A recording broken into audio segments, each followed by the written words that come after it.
Alors, shalom, nous sommes le dimanche 16 juin 2024 et je voudrais déjà souhaiter la bienvenue à tous ceux qui nous rejoignent sur la chaîne Jésus-Christ Révélation TV 74 20 Édouard Vidos. Alors, je vais prier. Merci Père pour ta parole. Accompagne tous ceux et celles qui sont réceptifs et réceptives, qui veulent comprendre et connaître ta parole afin qu'ils puissent bien assimiler ce qui sera dit. Au nom puissant de Jésus-Christ de Nazareth. Amen. Alors aujourd'hui, nous allons voir un thème encore sur la fin des temps. Alors, il est vrai que ce n'était pas ce qui était prévu du tout, comme thème bien sûr. Mais tout comme j'ai dû mettre temporairement de côté les 3 jours de ténèbres pour faire la vidéo sur l'iniquité, eh bien c'est la même chose qui s'est passé ici. Alors c'est bizarre, mais ma voix n'avait aucun problème. Maintenant que je veux enregistrer, bizarrement, j'ai un problème. Alors, comment ça s'est passé? Hier samedi, nous étions le 15 juin 2024, j'étais en louange. Et pendant que je louangeais, j'ai eu dans mes pensées ce thème. C'est-à-dire, donc ce que je voyais en gros, que les États-Unis étaient en train de trahir Israël. Alors j'ai pris rapidement un morceau de papier et j'ai écrit dessus: l'Amérique est en train de trahir Israël. Mais à peine que j'avais fini d'écrire ce titre, j'ai comme compris, et en même temps j'ai eu autre chose qui est venu dans mes pensées. En fait, j'ai vu un autre titre.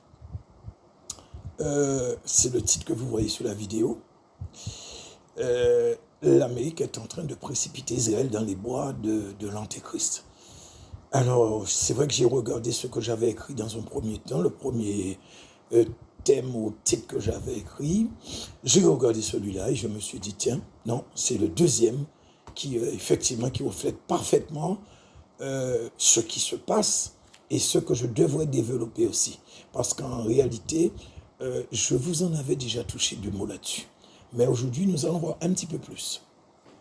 Alors, vous n'êtes pas sans savoir ce qui se déroule en ce moment au Moyen-Orient, entre Israël et les pays voisins, et plus particulièrement l'Iran, qui était, pour ceux qui ne le savent pas, qui était par le passé un ami d'Israël.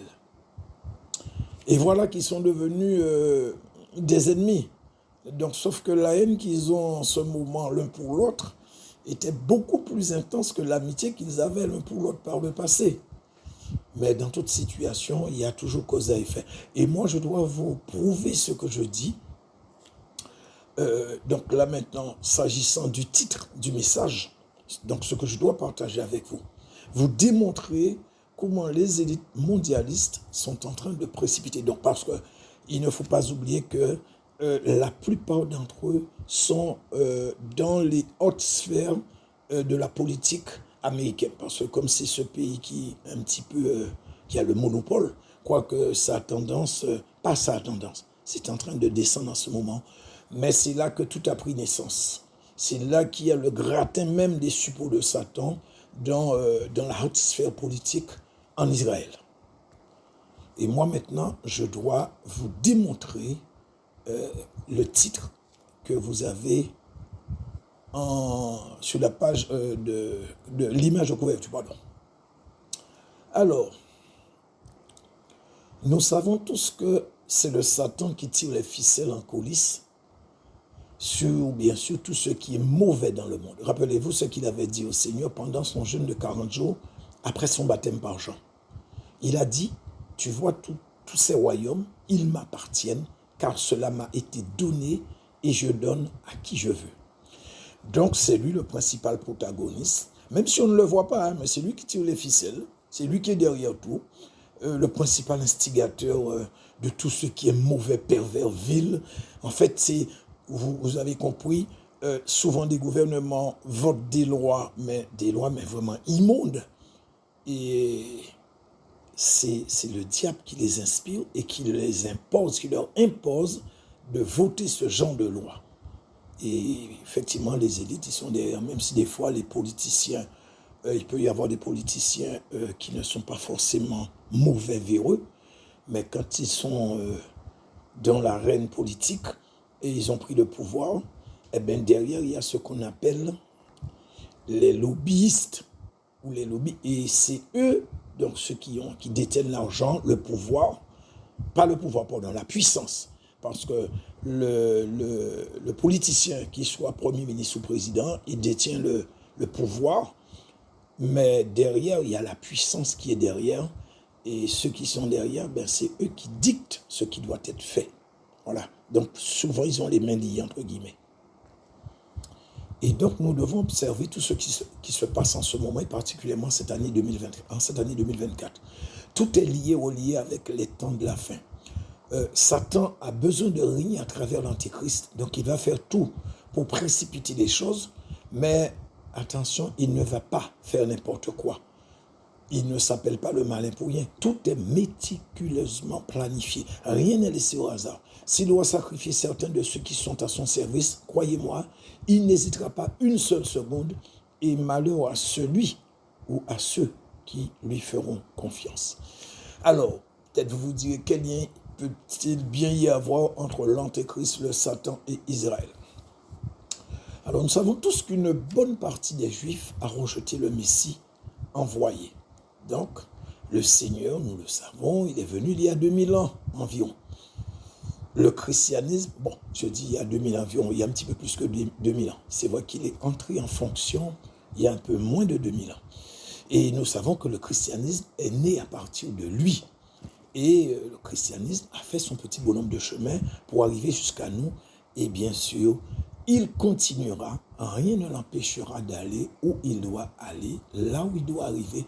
Aucun démon, aucun Satan, aucun diable n'a ni le pouvoir ni la puissance nécessaire pour stopper le christianisme, car c'est le Seigneur lui-même qui est derrière son œuvre. Alors nous savons qu'il y a des chrétiens en Israël. On les appelle plus communément les Juifs messianiques. Et bon, bien sûr, à l'accoutumée, moi je ne change pas. Je vais dire que j'ai un problème avec cette expression. Je ne sais pas qui a eu cette idée de les nommer comme ça, mais moi je trouve ça tout sauf biblique. Alors, je vais vous expliquer pourquoi. Et bien sûr, je ne demande à personne d'aimer ou d'accepter mon raisonnement. Mais je vais vous dire par rapport à mon analyse personnelle. Alors, d'ailleurs, je vais même dire, ce n'est même pas une question d'analyse. Selon ce que je comprends, un juif messianique, c'est celui qui a reçu ou accepté Jésus-Christ comme sauveur. Mais moi, je m'arrête uniquement à ce qui est écrit dans la parole de Dieu, qui est la Bible. Et elle sera toujours ma base. Je ne regarde pas ce que les autres disent, sauf si c'est une chose qui, effectivement, qui est corroborée dans la Bible, qui a du sens. Mais suivre ou répéter des trucs parce que c'est comme ça, on l'a trouvé ainsi, oui, ça a traversé les décennies, je ne sais pas tout ce que vous voulez. Pour moi, dès lors que c'est en contradiction avec la Bible, je ne l'utilise pas. Je ne répète pas. Et justement, c'est le cas ici.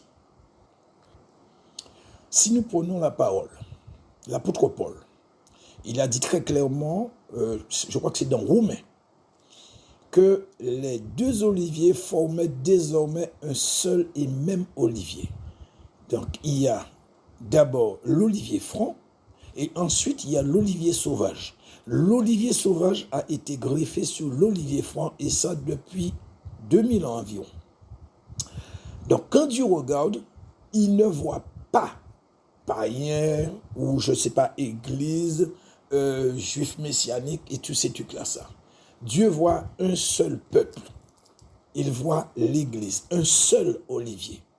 Juifs et gentils ensemble. Alors moi, je ne comprends pas pourquoi doit-on mettre de nouveau une séparation. Pourquoi mettre une barrière là où Dieu a détruit cette barrière d'inimitié qui existait entre les deux frères et sœurs? Désolé, mais moi, c'est comme ça. Voilà quoi. Rappelez-vous que je vous ai dit dans un enseignement que dans l'Église de Christ, à travers le monde, personne ne savait qui il était réellement. C'est-à-dire qu'à cause de la dispersion des 10 tribus d'Israël, on les appelle les 10 tribus perdues d'Israël, Donc ils tribus, ils ont été dispersés sur toute la terre, dans les îles les plus reculées, etc. Si vous lisez Ésaïe, etc., vous allez voir qu'effectivement on en parle. Il y a eu un mélange entre juifs et païens. Et mon frère, ma soeur, toi qui m'écoutes en ce moment, je te dis, tu ne sais pas, même je parle pour moi aussi, on ne sait pas si on est effectivement un juif ou si on est un païen. Personne ne sait si on n'est pas issu d'un mélange ou si on ne l'est pas à 100% du fait qu'on soit chrétien et qu'on ne soit pas né en Israël.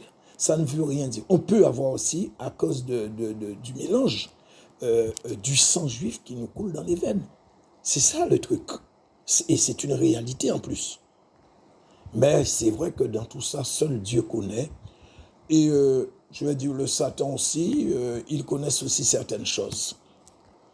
Mais en tout cas, pour moi, il serait vraiment hasardeux de croire que les Juifs sont seulement ceux qui sont en ce moment en Israël qu'on appelle des Juifs. Ça, je vous dis, c'est totalement faux et c'est infondé. Ça n'a aucun fondement légal bibliquement pour moi.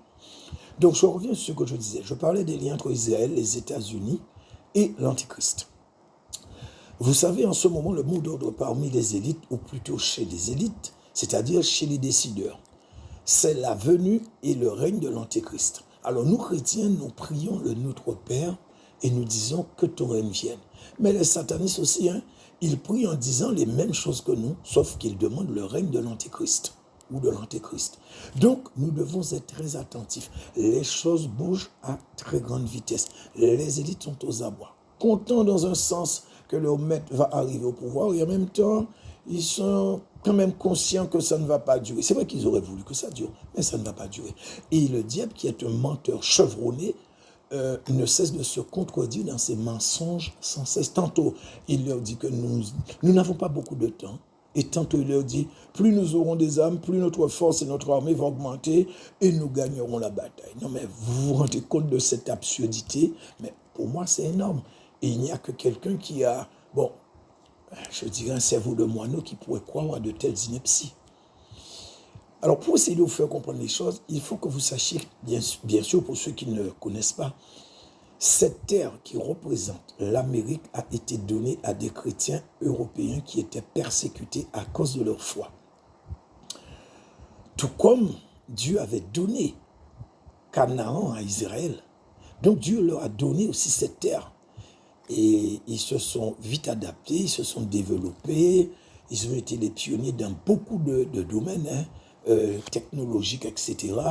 Ils ont reçu la puissance, la domination, etc., tout comme Babylone du roi de Nebuchadnezzar.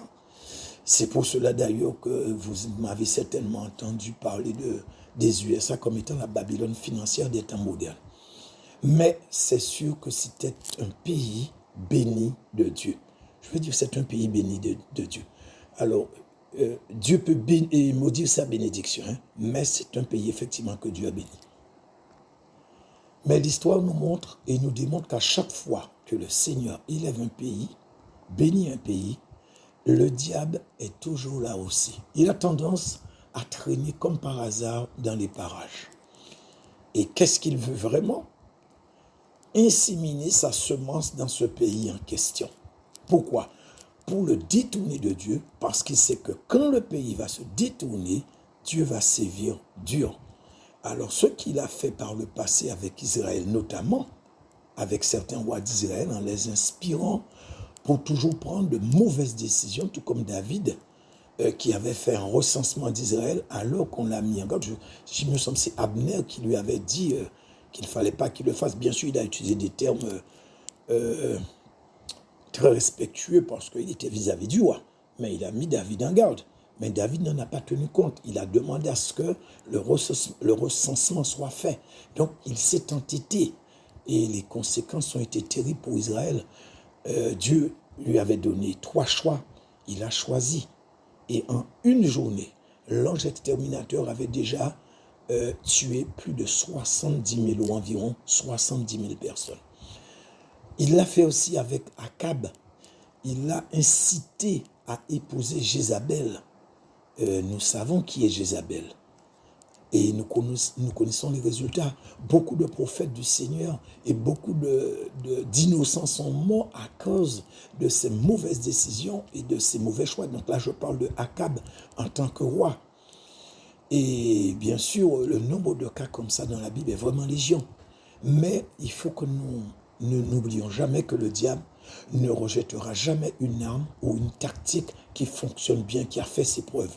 Et il va les utiliser comme il l'a fait sur les milliers d'années qui sont derrière nous. Parce qu'avec ça, ça lui donne beaucoup d'expérience. Et c'est exactement ce qu'il a fait avec les USA. Il a introduit au cœur de l'Amérique, c'est-à-dire dans les hautes sphères dirigeantes, sa semence. Et comme Israël, Babylone et bien d'autres pays avant, l'Amérique va échouer également. Pour ne pas dire que l'Amérique a échoué. Alors pour ceux qui ne le savent pas, je vais vous parler un petit peu brièvement de certaines choses qui se font en Amérique. Pour ceux qui ne le savent pas, bien sûr, les présidents qui sont élus avant de prendre le pouvoir en Amérique doivent jurer sur la Bible. Et si vous regardez, vous allez voir que on aurait dit que c'est la Bible qui est là depuis que cette nation existe. Et donc, ils doivent jurer sur la Bible. Pareillement, avant dans les écoles, et c'est vrai que c'est pas seulement en Amérique, parce que moi j'ai connu ça quand j'étais à l'école, quand j'étais petit, les enfants devaient prier avant de rentrer en classe. Au tribunal, les prévenus ou accusés devaient jurer sur la Bible. À chaque fois qu'un président américain a fini son discours, il scandait que Dieu bénisse l'Amérique. Quand ils doivent parler de choses anciennes, ils vont utiliser l'expression avant ou après Jésus-Christ. Et nous avons énormément d'exemples comme ça. Alors, que veut dire tout ce que je viens de vous dire? Tout simplement que l'Amérique est un pays de croyants. Il y a même un parti, autant que je me souviens, il s'agit des républicains. Eh bien, quand il y a des élections, ils demandent des prières. Et ils comptent énormément sur les États où les chrétiens sont majoritaires. Tellement le christianisme est ancré, implanté dans ce pays. Et c'est là que tout se joue. Le fait qu'ils croient en Dieu, voilà pourquoi le pays a prospéré beaucoup. Mais comme nous le savons, toute médaille a un revers. Cette idée, cet engagement qu'ils avaient pris envers Dieu commence, à commencer déjà à être rudement éprouvé par les assauts répétés du Satan et de ses démons. Et au fil du temps, l'Amérique est devenue infidèle, tout comme Israël et certaines autres nations. Ils ont fait rentrer le feu étranger au niveau de l'exécutif. C'est la franc-maçonnerie. Ce sont des alliances avec les forces ténébreuses qui rythment désormais le quotidien des Américains. Le droit au mariage non conventionnel devant Dieu, voté. Droit de meurtre sur les enfants qui ne sont pas encore nés, voté. Et nous connaissons encore pas mal de choses où ils vont donner des droits qu'il y a, je ne sais pas moi, à peine 2 décennies, ils n'auraient pas osé. Mais là maintenant, ils l'ont fait. Et comme si ce n'était pas suffisant, récemment, donc plus précisément au mois de mai 2024, donc le mois dernier, ils ont fait voter une loi qui interdit de dire que ce sont les Juifs qui ont fait crucifier Jésus-Christ. Et c'est là qu'est la clé du message de cet enseignement. Alors c'est vrai que je vous en avais déjà parlé. La Chambre des représentants des États-Unis a approuvé le 1er mai 2024 une proposition de loi visant à adopter une définition de l'antisémitisme incluant l'affirmation que les Juifs ont été impliqués dans l'exécution de Jésus-Christ. Alors, pour ceux qui ne savent pas, peut-être il y en a peut-être quelques-uns, je ne sais pas, antisémitisme, en fait, c'est, si vous voulez, c'est en gros la haine des Juifs. Donc, on nous dit toujours dans l'article, ainsi le Nouveau Testament deviendrait légalement un texte antisémite. En quelque sorte, on va dire la Bible. Parce que tous les croyants, quand on parle de croyants, on ne parle pas de l'Ancien Testament, mais on parle systématiquement du Nouveau Testament. Donc, Nouveau Testament et croyant, c'est lié. Mais dans tout ça, la chose la plus étrange, c'est que certains qui se disent chrétiens ont voté cette loi, cette absurdité, cette abomination. Alors, comme la Bible dit si bien, le chien est retourné à son vomi. Par contre, il y a une mise en garde des opposants à cette loi inique, car cela va impliquer des choses très irréalistes jusqu'au rejet du Nouveau Testament. Alors, la représentante Marjorie Taylor Greene a écrit « L'antisémitisme est mauvais, mais aujourd'hui, je ne voterai pas pour... » Alors, l'antisémitisme awareness, donc c'est écrit en anglais, c'est pas mon fort, désolé. Et qui pourrait condamner les chrétiens d'antisémitisme pour avoir cru l'évangile qui dit que Jésus a été remis à Hérode pour être crucifié par des Juifs. Donc voilà, frères et sœurs, c'est ici que tout se joue. La Bible, notamment le Nouveau Testament, dit très clairement que ce sont les Juifs. Et plus particulièrement, c'est le Sanhédrin qui était, le Sanhédrin, je ne sais pas trop comment on dit ça, qui était à l'époque la plus haute sphère ou instance religieuse en Israël. C'est eux qui ont rejeté Jésus. Et on nous dit que Pilate savait que c'était par envie qu'ils avaient agi ainsi. Alors, pourquoi ont-ils agi ainsi? En fait, ça allait redéfinir les choses. C'était un nouveau paradigme pour Israël. Les cartes allaient être redistribuées. Il n'y aurait plus un pouvoir central religieux qui était concentré ou qui allait tout décider et si vous voulez, qui était concentré dans les mains de quelques personnes. Désormais, si vous voulez, on en avait en quelque sorte plus besoin d'eux pour accéder au Père des Lumières. Parce que Jésus était venu accomplir sa mission. Mais eux, effectivement, ils voulaient que, c'est vrai, hein, ils voulaient que les choses changent. Effectivement, ils croyaient dans la venue du Messie, tout ça. Mais en fait, ils n'avaient pas prévu que ça allait se faire de cette manière. Ils pensaient qu'ils allaient continuer à jouer un rôle central, un rôle majeur. Mais non, les mots ont changé d'âne, comme on dit. Ils ne l'ont pas vu venir. Alors, Jésus devenait désormais plus un obstacle pour eux que la solution au problème romain. Alors, comment accepter une telle chose? Ce n'était tout simplement pas concevable pour eux. Alors, qu'est-ce que ça allait inclure ou impliquer pour eux? Ils allaient perdre ce concentré de pouvoir et d'autorité qu'ils avaient sur le peuple. Alors, plus de grandes salutations publiques devant eux jusqu'à terre, car certains raffolaient ça. Et c'est ce que le Seigneur a dit d'ailleurs. Vous aimez les premières places dans les banquets. Vous aimez que les gens vous appellent rabbi, c'est-à-dire maître. Et tous les autres avantages qu'ils allaient perdre. Donc, vous vous rendez compte. Et c'est à partir de ce moment-là qu'ils ont commencé à conspirer. Ils ne pouvaient se permettre de perdre tout ça. C'était trop précieux pour eux. Alors ils se sont dit, nous devons le tuer. Et c'était ça le mot d'ordre. Et effectivement, ils ont mis leur menace à exécution. Ils ont fait exécuter le Seigneur. Et les résultats se font ressentir jusqu'à nos jours. Mais nous savons que c'était dans le plan de Dieu. Alors, pour revenir sur ce qui s'est passé en Amérique, ce qui vient d'être voté, on en a parlé là, selon mes recherches, il semblerait que ce sont des Juifs qui sont derrière ça. Ce qui veut dire qu'à partir de désormais, le serviteur de Dieu qui va prêcher, dire que le Seigneur a été livré par les Juifs, encourt des sanctions parce qu'il va violer cette nouvelle loi. Vous comprenez ça?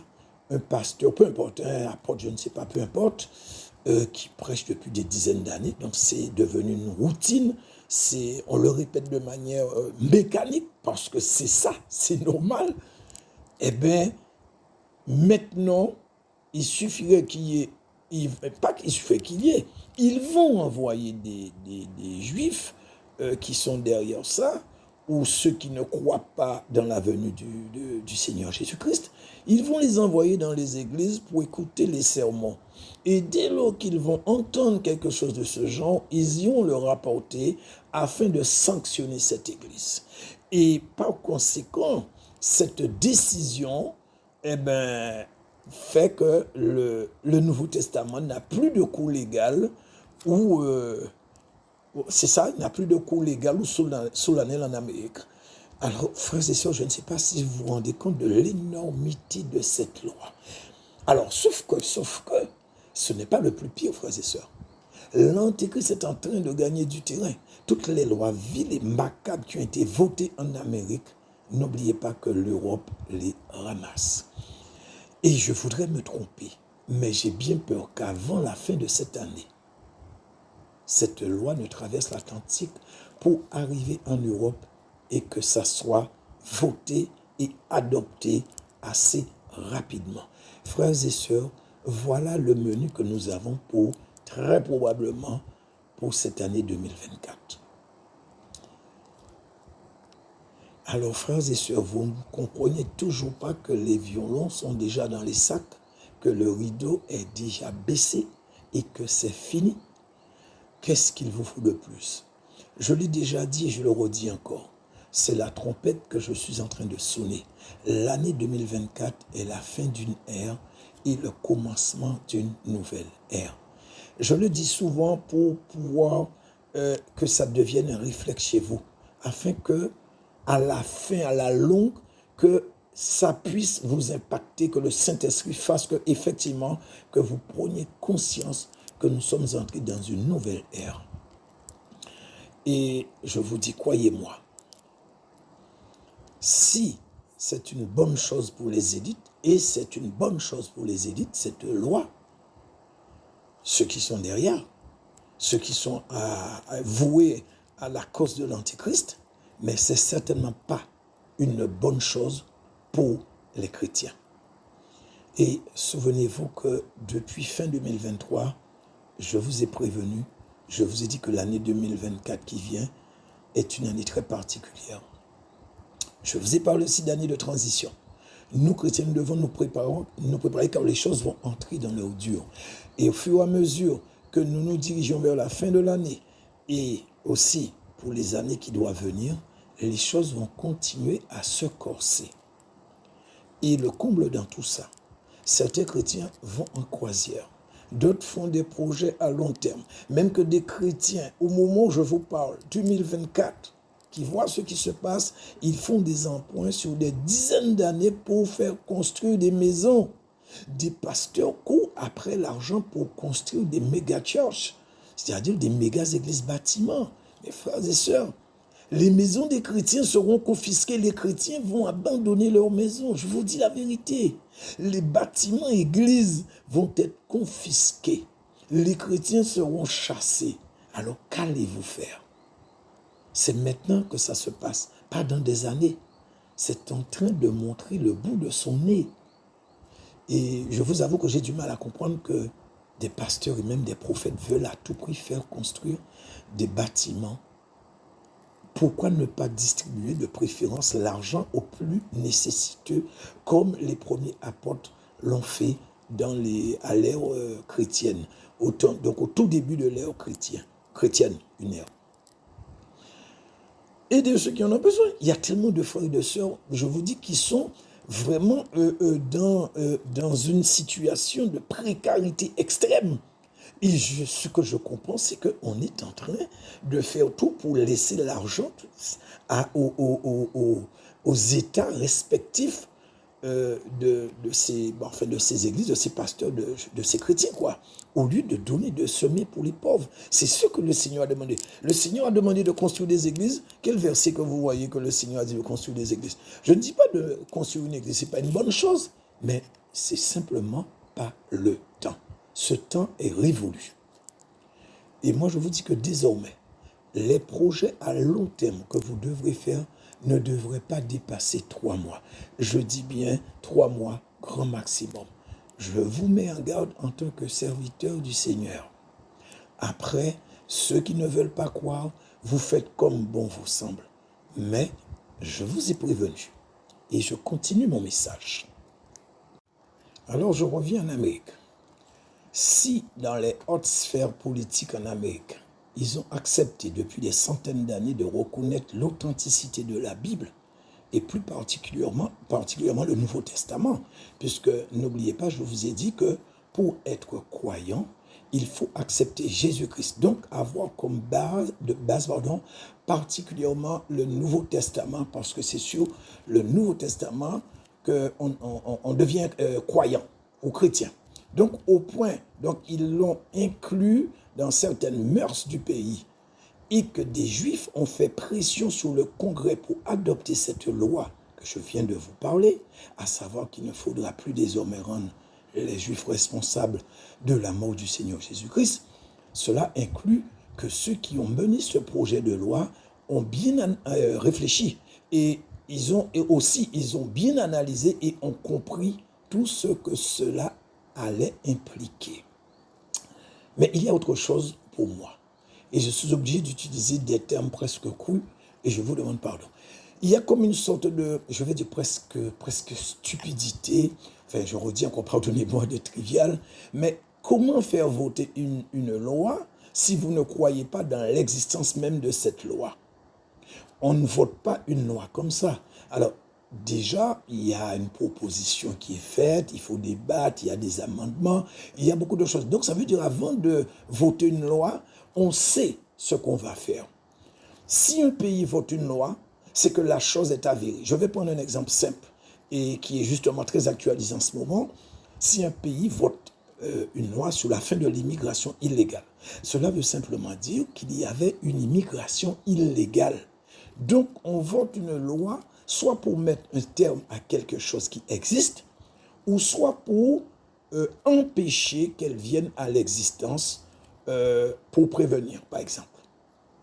En d'autres termes, ils sont en train de nous dire très clairement qu'ils reconnaissent de manière formelle et solennelle que Jésus-Christ de Nazareth est déjà venu sur terre en tant que Messie, qu'il a accompli déjà ce pourquoi il était venu et qu'il ne peut plus revenir en tant que Messie et que celui qui doit venir maintenant n'est pas le vrai Messie, mais ce sera un apostat. C'est un aveu, frères et sœurs. Ils sont en train de nous dire également qu'ils croient aussi dans le Nouveau Testament, puisque seul le Nouveau Testament utilise le nom de Jésus-Christ.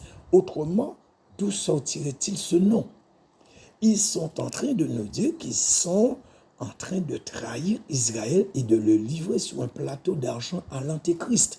Et qu'en réalité, ils sont d'une hypocrisie crue et sans borne, mal dissimulée, au point qu'avec la grâce de Dieu, j'ai pu comprendre assez, je ne vais pas dire oui, peut-être assez facilement parce que c'est Dieu qui permet. Donc Dieu m'a permis de comprendre ce double jeu qu'il jouait. Donc vous voyez, c'est vraiment mal dissimulé. Ils sont en train de nous dire que c'est l'accomplissement de ce que le Seigneur a dit dans Matthieu 24, 9. Ce fameux verset dont je vous ai parlé, en vous disant qu'à partir de ce verset, il y a un changement majeur qui venait de s'opérer. Car brusquement, toutes les nations étaient concernées alors que nous étions en train d'analyser le début des prophéties de Matthieu 24. Je me souviens vous avoir parlé de ça beaucoup. Ils sont en train de nous dire qu'ils ne sont pas de vrais alliés comme ils le prétendaient tant, ou comme ils le prétendent tant, ou pour reprendre leur propre... Alors je vais utiliser leur propre terme, leur propre expression. Ils disent qu'ils sont des alliés indéfectibles d'Israël. Donc, encore moins les amis et alliés d'Israël. Et que les Juifs et l'élite américaine qui sont derrière ça travaillent pour le Satan directement. Et même que certainement parmi ces Juifs en question, il y en a de faux. Car la Bible est très claire. Et Paul nous le rappelle dans Romains 9, 6. Ce n'est point à dire que la parole de Dieu soit restée sans effet. Car tous ceux qui descendent d'Israël ne sont pas d'Israël. C'est ce que Paul nous dit. Et qu'est-ce que ça veut dire? Bon, alors je vais vous expliquer ça brièvement. Je ne vais pas trop entrer dans les détails parce que ça fait partie de l'enseignement que j'avais fait. Peut-être parmi vous, il y en a certains qui l'ont suivi. D'ailleurs, je n'ai même pas fini cet enseignement. Mais ça veut dire qu'en Israël, il y a des éléments infiltrés dans les plus hautes sphères, alors que ce soit au niveau de la politique comme au niveau financier, qui se disent juifs, mais en réalité non, c'est la semence du serpent. Et ils sont là pour induire en erreur ceux qui ignorent qui ils sont en réalité. Donc, certaines décisions qui sont prises sous la pression de ces suppôts de Satan. Et je pense que c'est certainement eux qui sont derrière la plupart des massacres perpétrés par l'armée israélienne. Parce que il ne faut pas oublier, comme je vous ai dit, hein, assez souvent, ce sont les lobbyistes qui financent. Donc, s'ils arrêtent de financer, celui qui est président, premier ministre, en tout cas qui dirige le gouvernement, il a un problème, il aura des problèmes. Par contre, quand je vous ai dit que ce sont eux certainement qui sont derrière la plupart des massacres perpétrés par l'armée israélienne. Alors, attention, je n'essaie pas de défendre Israël. J'essaie d'expliquer par rapport à ce que je comprends. Je ne suis pas là non plus pour critiquer ce qu'ils font. Je suis contre la violence. Oui. Contre le massacre d'innocents. Oui. Contre tout ce qui est mauvais. Oui. Tout ce qui ne va pas dans le sens de la Bible. Oui. Mes frères et sœurs, nous devons faire très, très attention à ce qui sort de notre bouche touchant ce pays, Israël. Pourquoi je dis ça? Je vais vous expliquer.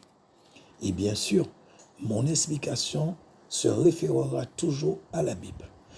Et c'est le livre des Psaumes, au chapitre 105, verset 15, il y a aussi Chronique 16, 22, où Dieu dit « Ne touchez pas à mes oins ». Souvenez-vous de David,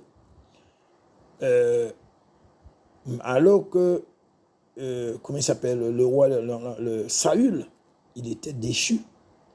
David avait déjà été oint à sa place. Mais David a dit, je ne touche pas à loin de l'Éternel. Et même qu'il y en avait un qui avait achevé Saül sous les ordres de Saül, qui est venu apporter cette nouvelle à David en disant, j'ai une bonne nouvelle pour toi. David l'a fait décapiter. On ne touche pas à un oint de Dieu. Alors c'est quoi un oint?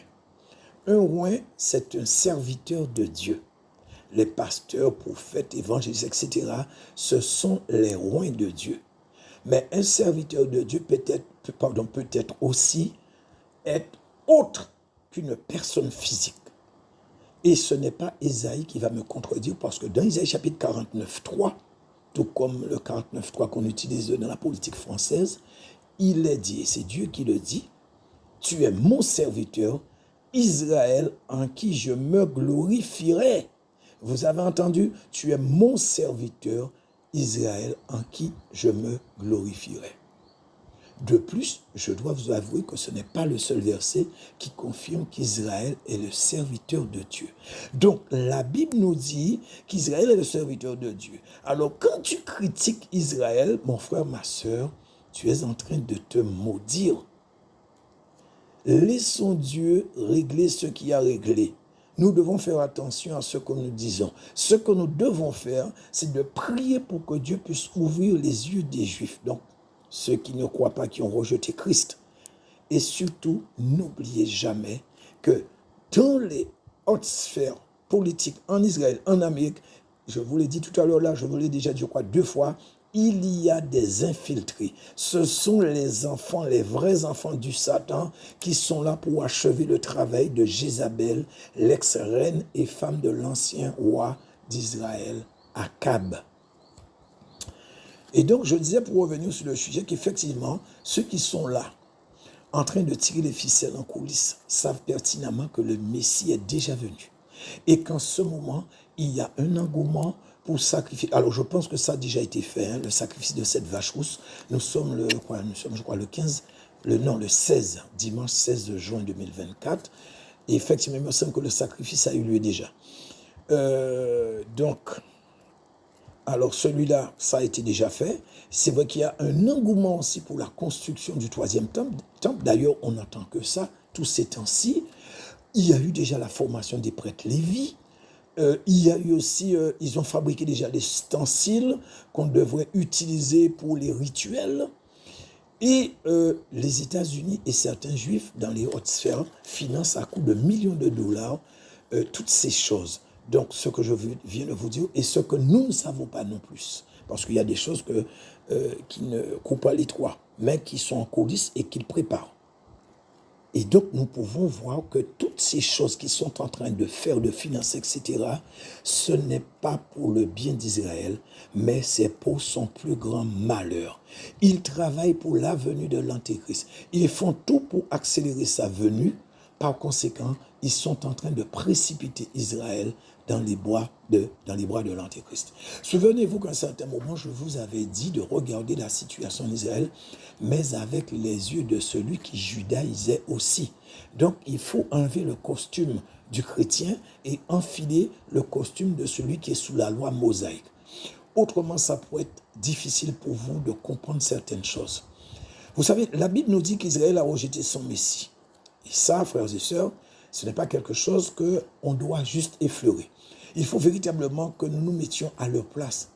Et ils croient dur comme fer que le Messie n'est point venu. Si vous voyez le nombre de rabbins et des rabbins les plus estimés qui défendent bec et ongle l'Ancien Testament. Donc, ce qui veut dire qu'ils sont réellement sincères, sauf qu'ils sont réellement dans l'erreur.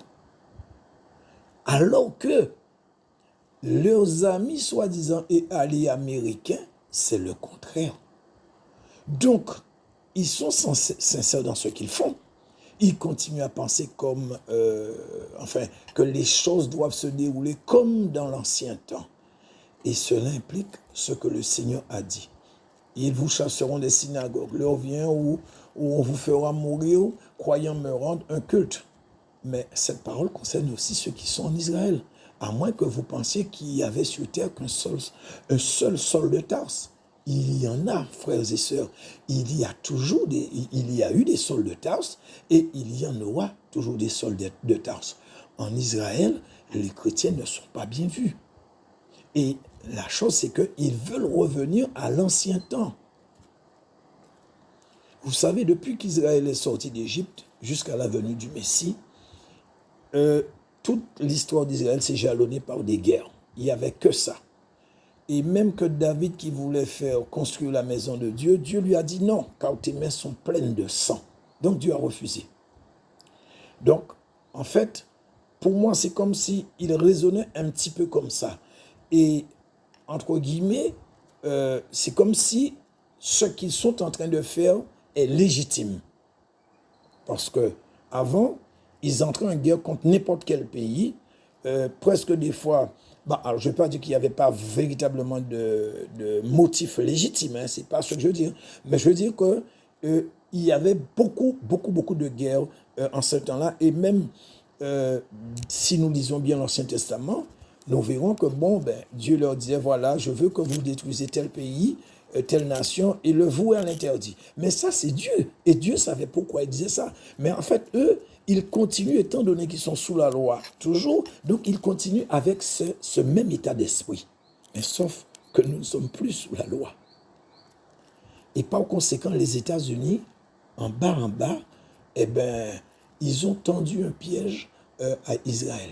Et en fait, en coulisses, ils les incitent à faire et maintenir certaines guerres, soit en s'opposant à toute trêve, soit en les armant en masse, soit en bloquant certaines résolutions de l'ONU qui demandent que la guerre arrête, etc.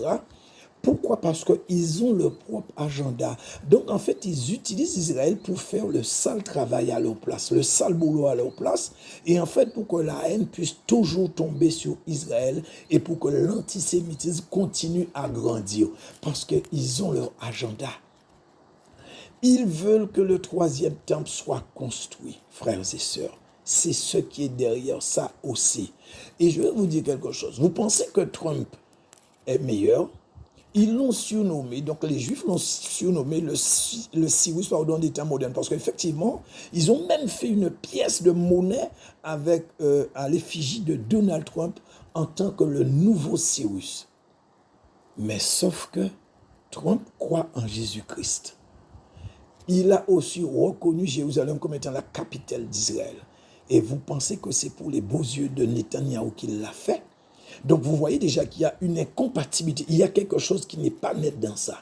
Il croit en Jésus et en même temps, il a reconnu Jérusalem comme étant la capitale d'Israël. Alors pourquoi a-t-il fait ça? Eh bien, ce n'est pas justement pour les beaux yeux de Netanyahou. Et je vais vous dire. Et ça, c'est suite à une révélation. Et ça ne vient pas de moi. Mais personnellement, quand je l'ai analysé, je crois dedans. Tout semble me concorder. Trump a reconnu Jérusalem Mais en fait, c'est dans un but très précis. C'est pour l'accomplissement de ce qui est écrit dans le livre de l'Apocalypse. Une reconstruction rapide du troisième temple afin que l'Antéchrist puisse venir s'asseoir dedans et se proclamer lui-même Dieu. Voilà ce qui est derrière la tête de Donald Trump, qu'on appelle le Cyrus des temps modernes. Donc Donald Trump n'est pas meilleur que les autres. Mais dans tout ça, beaucoup de nations commencent à avoir de la sympathie pour la cause palestinienne.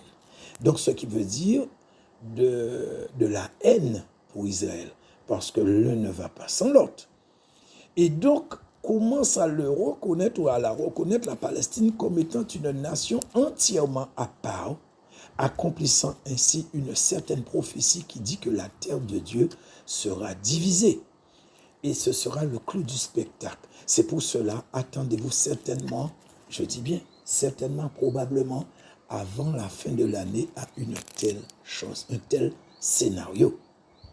Et à ce moment-là, vous verrez qu'assurément, 2024 continue d'apporter son lot de surprises. Et pour conclure, je vais dire, c'est clair, nous le voyons très clairement, l'Amérique se sert d'Israël. C'est une trahison en bonne et due forme orchestrée par de mains de maître, c'est-à-dire leur maître, le Satan. Mais les USA vont tomber, c'est sûr, à plus de 100%. Alors, à ce moment-là, il y aura une montée brusque et soudaine en flèche de l'antisémitisme. L'ALIA va s'accélérer. Donc, tous les Juifs qui ont tendance à traîner les pieds dans certains pays parce que c'est un peuple qui fait, il fait beaucoup d'affaires, ils sont derrière beaucoup de banques, ils sont très doués dans ça. C'est une bénédiction que Dieu leur a donnée. Donc, eux qui traînaient les pieds dans pas mal de pays, ils seront obligés de faire l'ALIA, c'est-à-dire d'aller en Israël, de retourner en Israël parce qu'ils seront rejetés par la terre entière. Et donc, ça va accomplir encore une prophétie biblique parce qu'ils n'auront pas d'autre alternative. Ils seront obligés de se tourner vers Dieu. Ils vont chercher Dieu parce que l'Amérique va plonger selon les prophéties. Et ce sera Poutine qui sera le bourreau de l'Amérique. Donc, frères et sœurs, c'est ce que je voulais partager avec vous. Pour ma part, tout juif qui comprendrait ainsi la chose devait pouvoir réagir et voir qu'effectivement les États-Unis se contredisent dans leur comportement avec Israël par rapport à leurs convictions religieuses. Donc plus de 50% de la population est chrétienne, donc protestants. Certains politiciens le sont également. Il y a même des juges chrétiens qui sont nommés à la Cour suprême. Plus de 20% des Américains sont catholiques, ce qui veut dire qu'ils croient en Jésus-Christ. Mais les décisions vis-à-vis d'Israël prouvent qu'ils ne sont pas sincères, qu'ils sont faux et que ça va à l'encontre de leurs propres croyances. Donc ce sont des choix stratégiques pour mener à bien leur vrai dessein, un plan satanique et maléfique aux dépens de la confiance qui leur a été faite. Autrement, frères et sœurs, comment expliquerez-vous qu'ils vont jusqu'à prendre autant de risques, même un risque d'embrasement de tout le Moyen-Orient, voire une troisième guerre mondiale, s'il n'y avait pas un plan beaucoup plus perfide et audacieux derrière tout ça? Regardez bien quand les politiciens américains parlent, tous sans exception, mettent toujours derrière ce qu'ils font les intérêts des États-Unis d'Amérique. Ils sont capables de rentrer en guerre, dans une troisième guerre mondiale, pour défendre leurs intérêts. Ça veut dire que leurs intérêts passent avant tout, y compris avant Israël. Et donc, ce qui veut dire qu'Israël ne peut pas être entre eux et leurs intérêts. Frères et sœurs, ouvrez vos yeux, lisez à travers les lignes. Tout se dessine devant nos yeux en ce moment même.